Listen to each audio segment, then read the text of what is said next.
ちは。カナダトロント居酒屋10安西10です。もう夏ですね。カナダもいよいよ暑くなってきました。こんな日は何を食べたいかな。レモンうどんですね。今日は簡単さっぱり美味しいレモンうどんを作ります。材料はたったの6つ。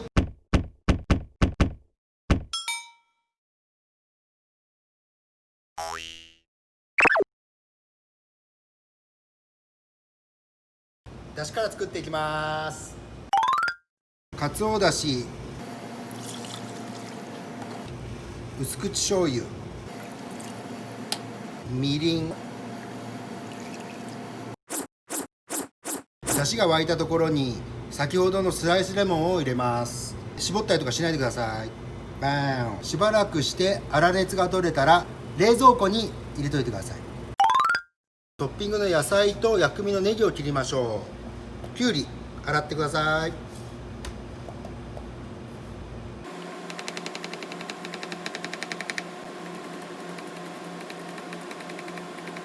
ネギを切ります。トロントでも最近この東京ネギ安定して見るようになりました。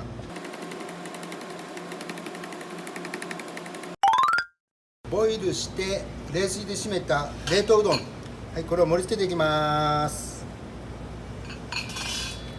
よいしょ。あとこのレモン飾りです。お出汁を張ります。トッピングいきましょう。先ほどのきゅうり、今回は冷蔵庫にあった蒸し鶏入れます。蒸し鶏の代わりにゆで豚でも構いません。何でもお肉欲しい人は乗っけてください。彩りでトマト、プチトマト、最後にネギをドカンドカン。はい、完成です。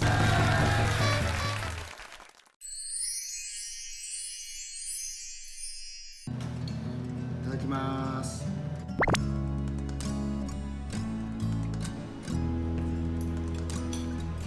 涼しいな。